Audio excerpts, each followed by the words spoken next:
আল্লাহু আকবার, চিল্লায়া জোরে বলো। वो मेरा नबी मेरा नबी मेरा नबी है, वो मेरा नबी मेरा नबी मेरा नबी है, बोलें ना। वो मेरा नबी मेरा नबी मेरा नबी है, वो मेरा नबी मेरा नबी मेरा नबी है, वो जिसके लिए महफिल कौनैन सजी है, फिरदौस बड़ी जिसके वसीले से बनी है। कष्ट है वो हाशिमी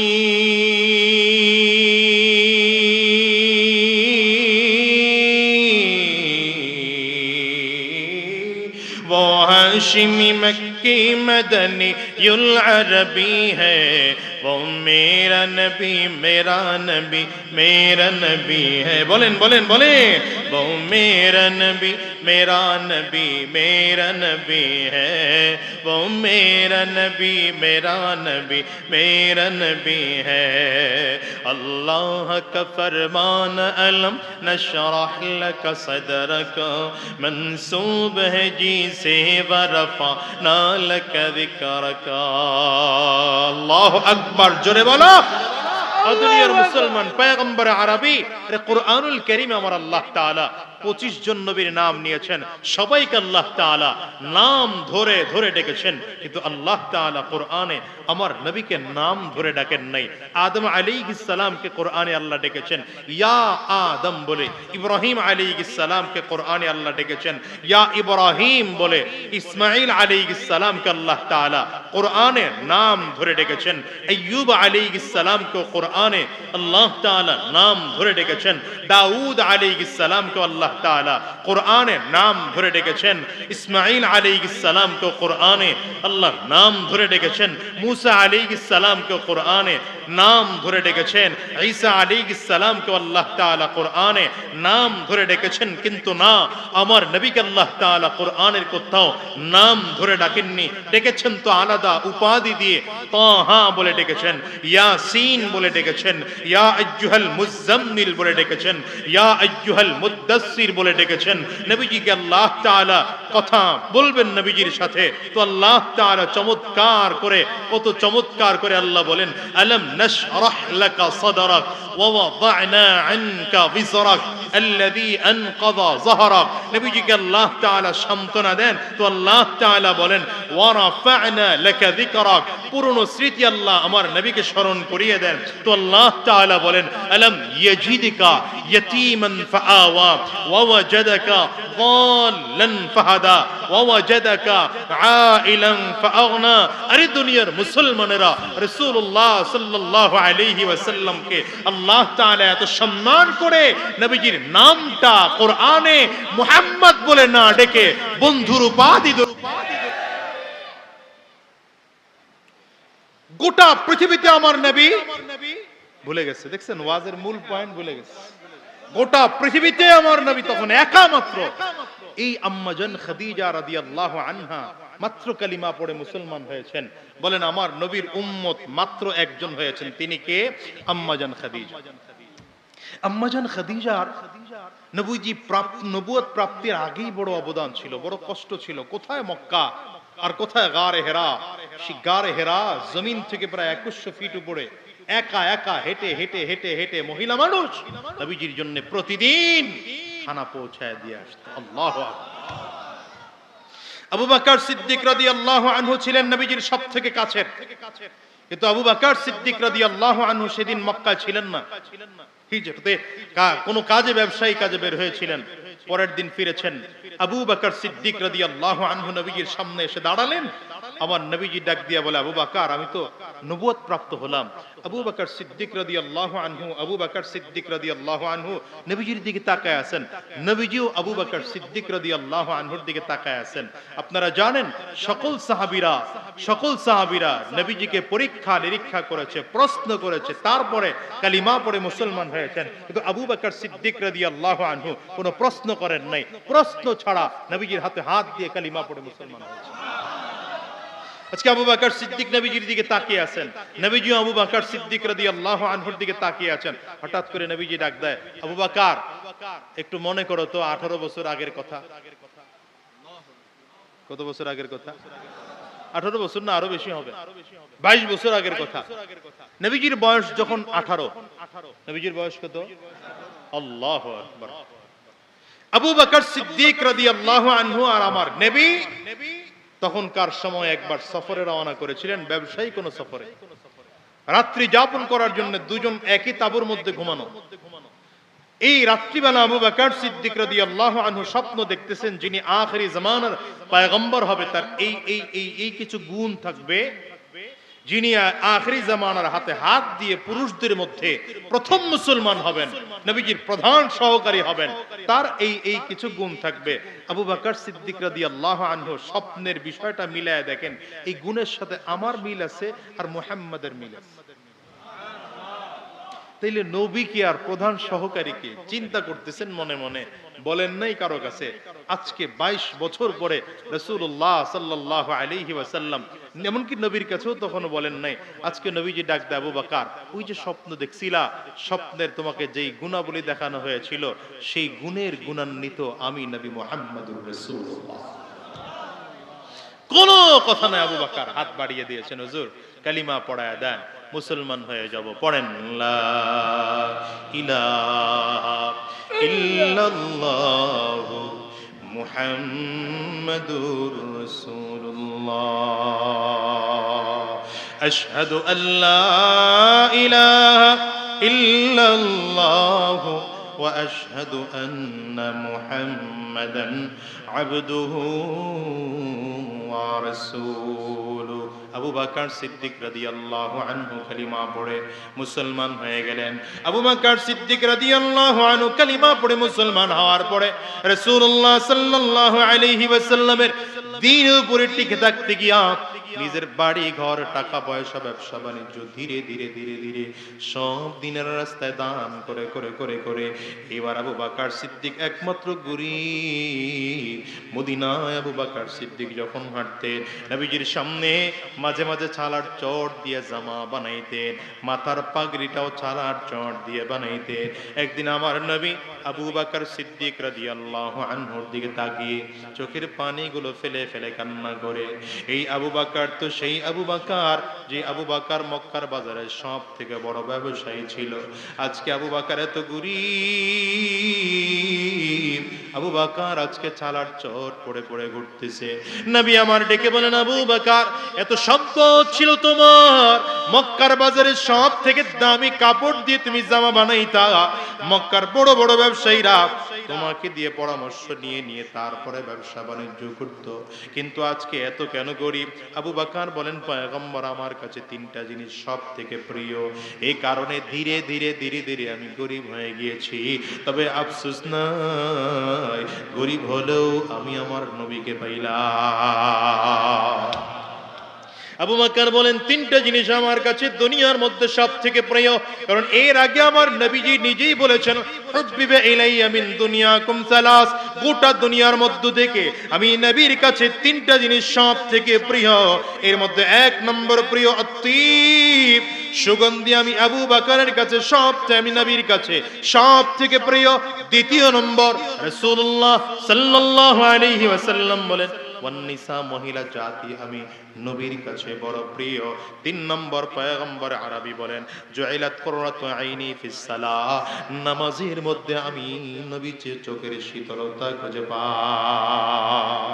নবী যখন বলেন আমার কাছে তিনটা জিনিস প্রিয়, আবু বকর বলেন পয়গম্বর আমার কাছেও তিনটা জিনিস প্রিয়। এর মধ্যে এক নম্বর প্রিয় আন-নাজরু ইলা ওয়াজহি রাসূলিল্লাহ, পয়গম্বর আপনার সুন্দর চেহারার দিকে তাকিয়ে থাকা আমার কাছে প্রিয়। নবীর দিকে তাকায় থাকা সাহাবায়ে কেরামদের প্রিয় কাজ ছিল। এখন বলেন আপনার আমার কাছে প্রিয় কাজ কোনটা?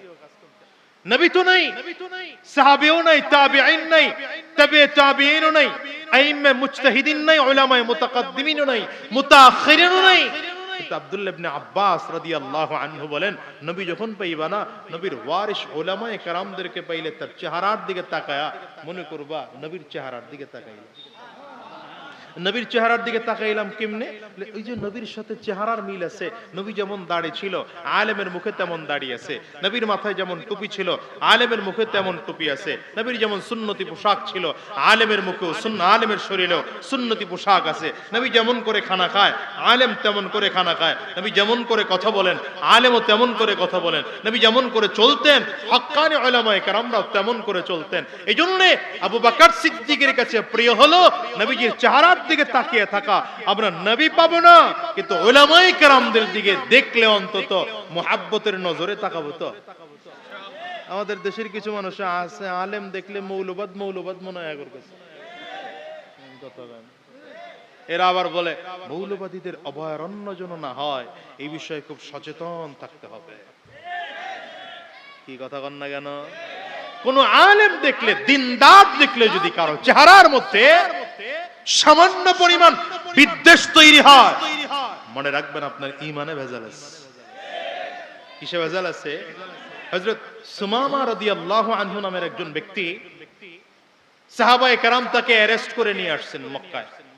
রাসূলুল্লাহ সাল্লাল্লাহু আলাইহি ওয়াসাল্লামের কাছে আনে সাহাবায়ে কেরাম মসজিদে নববীর খুঁটির সাথে বাঁধছেন। মদিনায় মসজিদে খুঁটির সাথে বাইদা নবীজি এবার জিজ্ঞাসা করতেছেন, সুমামা বলো তো তোমার কি অবস্থা? সুমামা বলেন, মুহাম্মদ যদি আমারে শাস্তি দাও দিতে পারো, কারণ আমি যেই পরিমাণ তুমি আর তোমার সাহাবীদেরকে কষ্ট দিয়েছি আমি শাস্তির যোগ্য। দ্বিতীয় নম্বর, যদি তুমি আমাকে মাফ করে দাও দিতে পারো, তুমি তো দয়ালু মানুষ, মাফ করে দিতে পারো। নবীজি বলেন, তুমি কি ঈমান আনতে চাও না? সুমামা কোনো উত্তরই দেয় না। বুঝা যায় যে সে কালিমা পড়তে চায় না। একদিন গেছে গা, দ্বিতীয় দিন এসে নবীজি আবারও জিজ্ঞাসা করেন, কি খবর?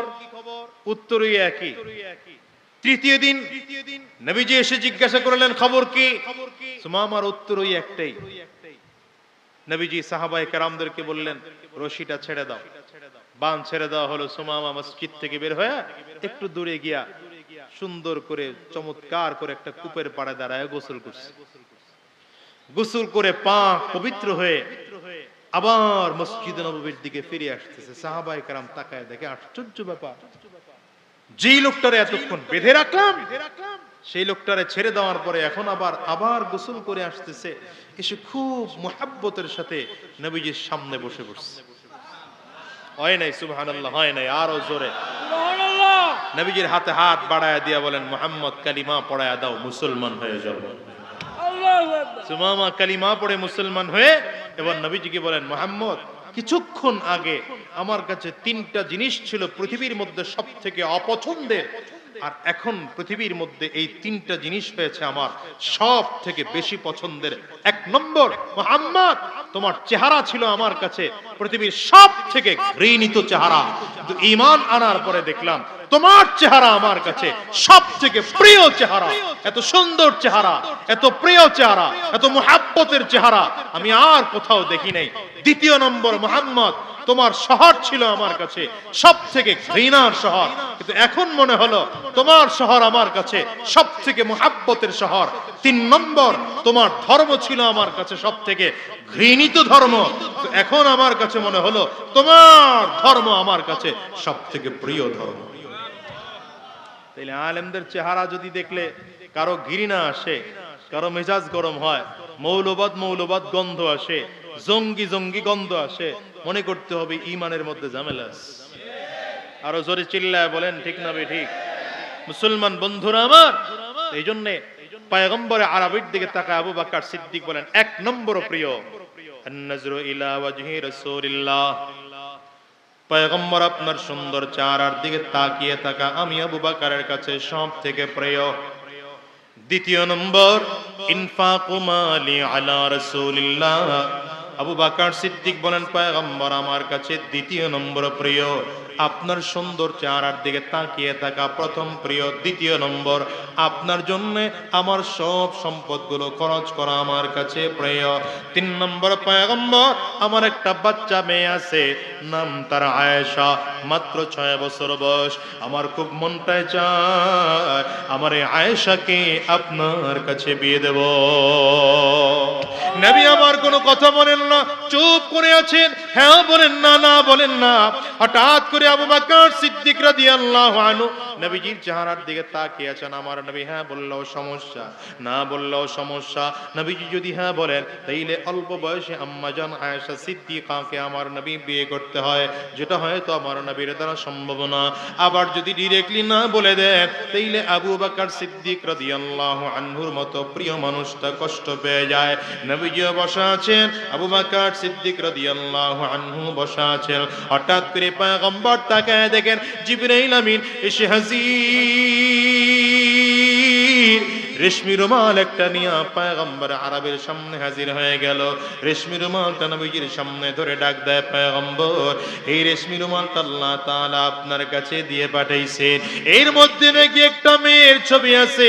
আমার আল্লাহ বলেছেন এই মেয়েটাকে যদি পছন্দ হয় বিয়ের প্রস্তাব আমার আল্লাহ নিজে দিয়ে পাঠাইছে।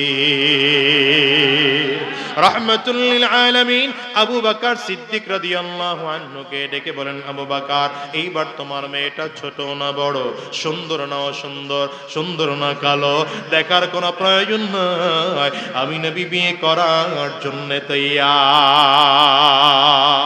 এই আবু বকর সিদ্দিক রাদিয়াল্লাহু আনহু দ্বিতীয় নম্বরে কালিমা পড়ে মুসলমান হয়েছেন, অর্থাৎ পুরুষদের মধ্যে সর্বপ্রথম কালিমা পড়ে মুসলমান হলেন। এরপরে হযরত আলী রাদিয়াল্লাহু আনহু কালিমা পড়ে মুসলমান হলেন। ইসলামের দ্বিতীয় বর্ষে মুসলমানদের সংখ্যা মাত্র 4-5 জন মুসলমানদের সংখ্যা। আবু যর গিফারি রাদিয়াল্লাহু আনহু মক্কার কিনারায় কিনারায় ঘুরে শুনেছি মুহাম্মদ নামে একজন মানুষ ইসলামের দাওয়াত দিতে শুরু করেছে, তাওহীদের দাওয়াত দিতে শুরু করেছে, নিজেকে নবী বলে দাবি করেছে। কি নাম থেকে আমি খবর পেয়ে মক্কায় আসলাম। কোথায় মুহাম্মদ পাওয়া যায়, কোথায় পাওয়া যায় না, কোথায় ঘুরবে আবু যর গিফারি। এদিকে মক্কার মানুষদের মধ্যে চারিদিক থেকে এলান হয়ে গেল, কেউ যদি মুহাম্মদুর রাসূলুল্লাহ সাল্লাল্লাহু আলাইহি ওয়াসাল্লামের সাথে কথা বলে, কথা বলাটাও দণ্ডনীয় অপরাধ। কেউ যদি আমার নবীকে সালাম দেয়, সালাম দেওয়াটাও দণ্ডনীয় অপরাধ।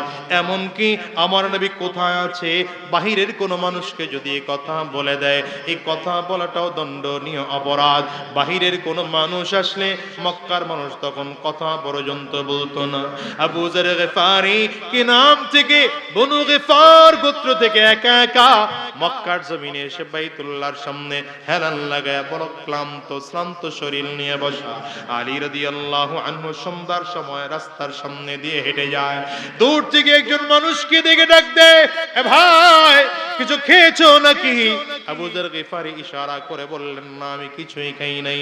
নিজের বাসা থেকে কিছু খানা এনে আবু যর গিফারিকে দিয়ে গেলেন, খানাটা খাওয়া দাওয়া করলেন। একদিন পান হয়ে গেল। ঠিক পরের দিন সন্ধ্যাবেলা হযরত আলী রাদিয়াল্লাহু আনহু বাড়ির দিকে ঢোকার সময় ওই রাস্তা দিয়ে যায়। আজকেও তাকিয়ে দেখেন একই মানুষটা আজকেও বসা, ইশারা করে জিজ্ঞাসা করতেছেন, ভাই রে আজকে কোনো খাওয়া দাওয়া হয়েছে নাকি? বলে না। কেমনে খাবো, বহুদূর থেকে আমি সফর করে এসেছি, রাস্তায় আসতে আসতে খানা সব শেষ হয়ে গেল, সঙ্গে যতটুকু পানি এনেছিলাম তা শেষ হয়ে গেল। গতকালকে তুমি খানা দিয়েছো, আর এখন পর্যন্ত আমি খানা খাই নাই। হযরত আলী বলেন, অপেক্ষা করো, গতকাল তো খানা এনে তোমার এখানে দিয়েছিলাম, আজকে রাতের বেলায় যখন কাফিররা সব ঘুমিয়ে পড়বে আমি তোমাকে একা একা আমার বাসায় নিয়ে যাব। এখন নেওয়া যাবে না, চারিদিক থেকে মক্কার শত্রুগুলো তাকিয়ে আছে, যদি তোমাকে আমি নিয়ে যাই তখন আমাকেও বড় ঝামেলার মধ্যে ফেলবে, তোমাকেও ঝামেলার মধ্যে ফেলবে। আবু যর গিফারি ধীরে ধীরে রাতের অন্ধকারে হযরত আলী রাদিয়াল্লাহু আনহুর বাসায় চলে গেলেন। আলী রাদিয়াল্লাহু আনহুর সামনে খানা দিলেন, ডেকে ডেকে বললেন, ভাই কেন আসছো মক্কায় বলো না? আবু যর গিফারি কোনো জবাব দেয় না। আবারও বলে, ভাই বলো না কেন আসছো? কোনো জবাব দেয় না। বারবার করে প্রশ্ন করলে আবু যর গিফারি বলেন, কেন আসছি জানো, শুনেছি মক্কায় নাকি মুহাম্মদ নামে একজন মুসলিম মানুষ নবী দাবি করেছে, মানুষকে নাকি তাওহীদের দিকে দাওয়াত দেয়, জান্নাতের দিকে দাওয়াত দেয়। আমি তো সেই মুহাম্মদের খোঁজে এসেছি। হযরত আলী রাদিয়াল্লাহু আনহুর সামনে কথা বলার সাথে সাথে চোখ দিয়ে টপ টপ করে পানি পড়তে আরম্ভ করেছে, আর ডাক দিয়ে কয়, ভাই, যেই মানুষটার কথা বলার জন্য আমার কাছে এত ভয় পাও, এত আফসোস করো, এত টেনশন করো, সেই মানুষটার হাতে হাত দিয়ে আমি কালিমা পড়ে মুসলমান হওয়া 3 নম্বর ব্যক্তিত্ব। মোটেও ভয় নাই, চলো না আমি তারে তোমার নবীর কাছে নিয়ে যাব। হযরত আলী বলেন, ভাই রে, তবে এই মুহূর্তে তোমাকে আমার নবীর কাছে নিয়ে যাওয়া যাবে না। এখন যদি নিয়ে যাই, মক্কার মানুষেরা দেখলে তোমাকেও মারবে, আমাকেও জমিন থেকে বিদায় করে ফেলবে। এখন নিয়ে যাওয়া যাবে না, সময় দাও, সকালবেলা আমি তোমাকে নিয়ে আমার নবীর দিকে রওনা করব। কেমনে যাইবা? বলে, আমি সকালবেলা আমার ঘর থেকে বের হব, হাতের মধ্যে একটা পাথর নিয়ে আমি নবী বের হব। নবীজি যেখানে আছেন সেই গলির দিকে আমি পাথরটা ফেলবো, আমি নবীর দিকে ঢুকবো না, তুমি বুঝবা ওই গলির মধ্যেই নবীজি আছেন। রওনা করেছেন সকালবেলা। হযরত আলী রাদিয়াল্লাহু আনহু পাথরের টুকরাটা নিয়ে ধীরে ধীরে ধীরে ধীরে সামনের দিকে আগায়। রাহমাতুল লিল আলামিন সাফা পাহাড়ের ভিতরে দারুল আরকামের মধ্যে যায়েদ ইবনে আরকাম রাদিয়াল্লাহু আনহুর বাড়িতে ছিলেন। হযরত আলী রাদিয়াল্লাহু আনহু সেই গলির দিকে পাথরটা ফেলেছেন। দূর থেকে যায়েদ ইবনে আরকাম রাদিয়াল্লাহু আনহু বুঝতে পেরেছেন এই গলির মধ্যেই বুঝি রহমতের নবী আমার আছেন। আস্তে আস্তে আগায়। হযরত আবু যর গফারি বলেন, একটা রাত আমার কাছে এত লম্বা মনে হয় যেন সূর্য আর উঠবে না, কখন জানি সূর্য উঠবে, কখন জানি ফজর হবে, কখন জানি রহমাতুল লিল আলামিনের চেহারাটা আমি দেখব। আবু যর গফারি বলেন, অপেক্ষার প্রহর শেষ হয়ে গেল। সকালবেলা হযরত আলী রাদিয়াল্লাহু আনহু তার ঘর থেকে বের হলেন, একটু করে পাথর হাতের মধ্যে নিলেন, ওই সাফা পাহাড়ের কিনারার দিকে ফেললেন। আমার বুঝতে বাকি নেই এই গলির মধ্যে বুঝি রহমতের নবী আমার আছেন। আস্তে আস্তে আগায়। আবু যর গফারি কয়, আমার দিলের মধ্যে বড় কষ্ট হয়, একটু পরে বুঝি আমি আমার নবীকে দেখব। নিজের বুকটা দুরু দুরু করতেছে, একদম পর্দার আড়ালে দাঁড়াইয়া রহমাতুল লিল আলামিনকে আওয়াজ পাওয়ার পরে একটু করে সালাম দিলাম, আসসালামু আলাইকুম ওয়া রাহমাতুল্লাহ। ভেতর থেকে জবাব আসলো চমৎকার করে, ওয়া আলাইকুম আসসালাম ওয়া রাহমাতুল্লাহি ওয়া বারাকাতুহু। আওয়াজ শুনে বোঝা যায় পৃথিবীর এত সুন্দর আওয়াজ আমি আবু যর জীবনে আর শুনি না। আমাকে ভিতরে ঢুকতে অনুমতি দেওয়া হলো। আবু যর গফারি বলেন, পর্দা সরায়া রহমাতুল লিল আলামিনের চেহারার দিকে প্রথম যখন তাকাইলাম, এত সুন্দর আকাশের চাঁদের থেকেও আমার নবীর চেহারা সুন্দর মনে হয়। রহমতের নবীর দিকে হাত বাড়ায় দিলাম। আবু যর গফারি বলেন, কালিমা পড়ে মুসলমান হয়ে গেলাম। এমন করে করে করে করে ধীরে ধীরে ধীরে ধীরে নবুয়ত প্রাপ্ত হয়ে আমার নবী দাওয়াত দিতে আরম্ভ করলেন। 6 বছর বসে 40 জন পয়গম্বরের সাহাবী হয়েছে। এরপরে মক্কা থেকে হিজরত করে নবী মদিনায় গেলেন। 10,000 সাহাবায়ে কেরামদেরকে নিয়ে মক্কা বিজয় করলেন। সর্বশেষ রহমাতুল লিল আলামিন যেদিন বিজয় ভাষণে আমার নবী ভাষণ দিচ্ছেন, 100 লক্ষ সাহাবায়ে কেরামদেরকে লইয়া আমার নবী ভাষণ দিয়েছেন। 100 লক্ষ সাহাবায়ে কেরাম নবীজি ইন্তেকালের পরে গোটা দুনিয়া ছড়িয়ে ছড়িয়ে দাওয়াত দিয়েছেন। আজকে গোটা দুনিয়ায় প্রায় 200 কোটি মুসলমান। মনে রাখবে, সাবধান, এখন বাংলাদেশের পরিস্থিতি দেখে মনে হয় যদিও আমরা 92% মুসলমান, নামে আছি, কামে মুসলমান না। নবীজি বলেছেন, লা ইয়াবকা মিনাল ইসলামি ইল্লা ইসমুহু ওয়া লা ইয়াবকা মিনাল কুরআনি ইল্লা রাসমুহু। এমন একটা যুগ খুব শীঘ্রই আসবে যেই যুগে ইসলাম নামে থাকবে, মুসলমানের নামে থাকবে, আর কাজে থাকবে না। কোরআনের প্রথা থাকবে, কোরআনের প্রথা থাকবে। সাবধান, কোরআন দিয়ে সমাজ বাস্তবায়ন করা যাবে না। এই জন্য আজকের ময়দান জাহান্নাম থেকে ওয়াদা করে বিদায় হও। বাংলার জমিনে 92% মুসলমান সাবধান, এই মুসলমান যদি আজ একত্রিত হইয়া বাতিলের বিরুদ্ধে দাঁড়ায় আর এরা যদি বলে আমরা গোটা দেশটাকে কোরআন দিয়ে শাসন করতে চাই, এই কোরআন দিয়ে গোটা দেশ আবারও শাসন করা সম্ভব। দুই হাত তুলে চিল্লায় জোরে জোরে বলো ঠিক কিনা? তৈয়ার আছেন তো ইনশাআল্লাহ? আপনাদের জন্য সর্বশেষ কথা, শুভ সংবাদ দিয়ে যাই, আগামীর দিনে ভবিষ্যৎ ভালো। আমি তো দেখতেছি বাংলার আকাশে ইসলামের সূর্যোদয় দেখা যাচ্ছে, বাংলার বাতাসে ইসলামের পূর্বাভাস দেখা যাচ্ছে। উলামায়ে কেরাম কাঁধে কাঁধ মিলাচ্ছেন, হাতে হাত রাখতেছেন। খুব শীঘ্রই যদি ডাক আসে ঘরে থাকবো না ইনশাআল্লাহ। ৭১-এর মতো, ৪৭-এর মতো, ২৪-এর মতো আবারও আমরা নেমে পড়বো। তৈয়ার আছি তো ইনশাআল্লাহ? আল্লাহ আমাদের কবুল করো। কারা কারা তৈয়ার দেখে হাতগুলো উঁচা করে।